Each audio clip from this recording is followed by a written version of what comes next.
Take number 85. Finally, you controller players getting the love that you have always deserved, and without, unusual fashion here, Apex Legends fans turning it into a controversy when it really doesn't even need to be. I think the controller players needed some love. I think they deserve this. I think they honestly deserve even a little bit more love here.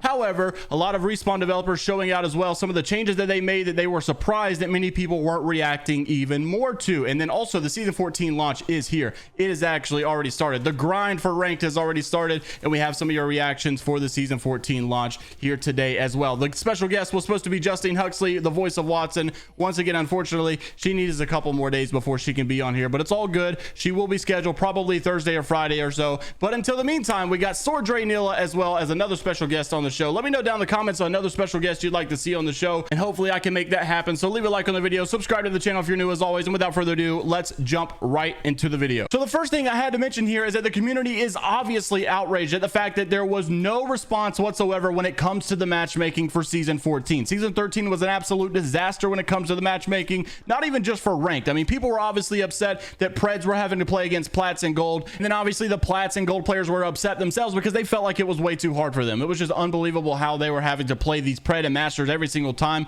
But it wasn't even just that, it was the public match as well. People were saying, this is unreal how I'm having to lose 8 games in a row and I'm still sucking. I'm playing with gold teammates and bronze teammates, and yet I'm getting in matches where I'm having to play against Master, 20 bomb, 4K, Pred, all this stuff. I mean, in public matches, it at least should be a little bit easier, but unfortunately, Apex Legends these days is really just 2 ranked modes. And so obviously many people were upset that that was not addressed in the patch notes, especially being that it was probably the most asked request or probably the hottest topic of discussion the last couple of weeks. PvP says right here on Twitter, W key ranked continues on, unfortunately, with no matchmaking fixes in the patch notes, and kills are being rewarded even more. Expect to see 0 end games. And honestly, that's just the way that it is currently in ranked, with them, rewarding kills so much and not rewarding placement as much as they used to. I just think with the matchmaking, you're just going to have so many people W keying because they know that they're better than everybody else in the lobby, because they are, quite frankly, being Masters and Preds playing against Plats and Gold players. However, that's not to say necessarily that the rank system is bad. I actually do like the rank system. I just feel like the matchmaking could fix everything if they were to change it. However, many people argue maybe it's not worth the matchmaking queue times, and that's just up for discussion whether or not you agree. Let me know down in the comments below though if you do. Now let's talk about this controller situation. Many controller players are happy that they were finally shown some love in these patch notes for Apex season 14. Matter of fact, it's already out, so if you want to go experience this love on the new controller update, go for it right now. And basically, if you guys did not hear me talk about it in the patch notes yesterday, they added the ability to use tap interact prompts when they conflict with hold interact prompts. This meaning that you should be able to hold for a res and tap for a reload, or tap for a door opening and maybe hold for a res. Whatever you want to do, you should be able to customize it, I would assume.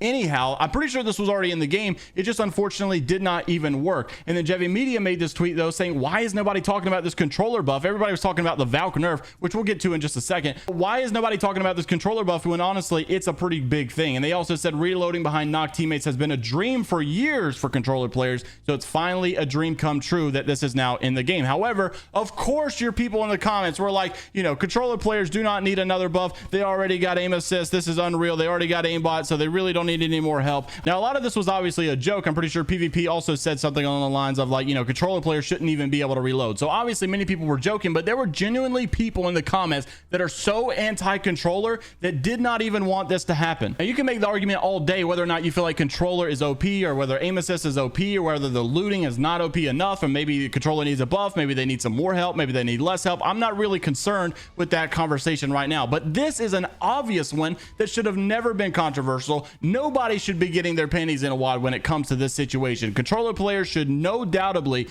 be able to decide whether or not they want to reload, open a door, or perform a revive. Now, speaking of things that people were not happy to see in the season 14 update, and don't worry, we're going to get into the things very, very soon that we were happy to see, but this is coming from Lobo Tommy, and I think he actually makes a good point here, and that was the fact that people are not happy that the car SMG no longer takes barrel mods, because you're introducing this brand new laser sight, and now because the laser sight is in placement of the barrel mod, you're not able to actually use this on one of the most favorited SMGs in the entire game. And he says, so the car SMG does not get the new laser sight, and nothing was said about the Prowler getting barrel attachments. Kind of weird to add a new attachment for only 4 guns, the RE45, the Volt SMG, the R99, and the alternator. He also says, I don't quite follow the logic, but I guess we'll see what happens. And to top on all of this, Alpha Intel, Apex Legends News, said that Arenas mode was not even mentioned in the patch notes whatsoever. So these are kind of things that we were really hoping to see, maybe some type of an update, because this game mode has literally just been left for dead. Unfortunately, they've not made really any implications or any kind of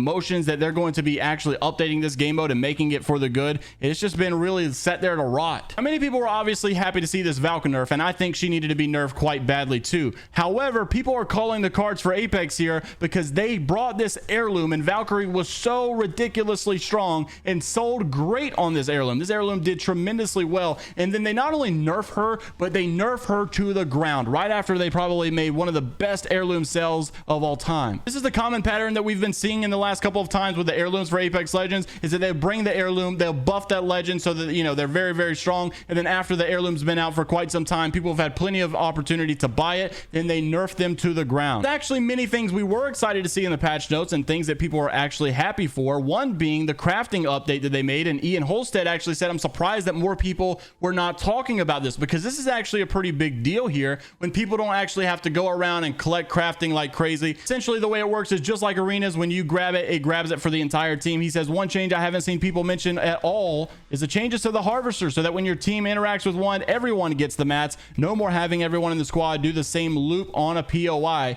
He also said the actual patch notes right here said team use harvesters when any player interacts with the materials harvester. All players in their team are given the materials. So that's definitely a good change to see, because many people will be able to craft the items that they need and get looted up much quicker instead of having to go all over the POI grabbing stuff that they really should not have to waste their time on. Another thing that people were pretty excited about was the fact that not necessarily Gibby getting a nerf, because he kind of didn't, but he did get counteracted a little bit more with another Legends buff, and that is Mad Maggie, and that is her ultimate. If you guys are not aware, her ultimate can now destroy Gibby bubbles. So I'm not entirely sure how this meta is going to work, but from what I've been seeing, people are rocking Mad Maggie in rank, so I'm believing that that is going to be the meta. People were getting sick of the Valkyrie Gibby meta, and I'm glad that they decided to change it, while not necessarily giving Gibby a nerf, but just making another legend more strong so that they can make her the meta. But literally everybody and their mother that I can think of are pretty glad that Valkyrie is not so ridiculously overpowered anymore. I asked Draynilla, a good friend of mine, Twitch streamer, big guy on Twitter and Twitch. He's absolutely amazing, got great energy and great vibes, how he felt about the season 14 patch notes. So Dre, let us know how you feel, brother. So you say you're asking me what you think of the season 14 patch notes for Apex.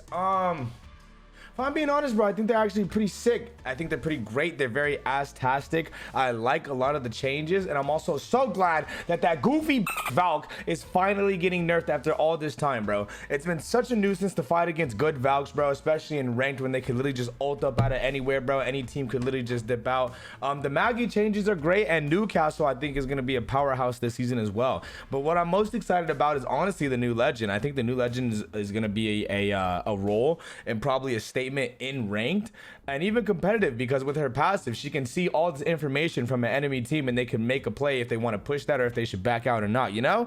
And I think that's going to be it's going to be of great use when these ranked players and these ranked grinders and these competitive players are competing and they're playing ranked like that. So yeah, I love you guys. If you guys enjoyed the video, make sure you guys leave a like. Bye.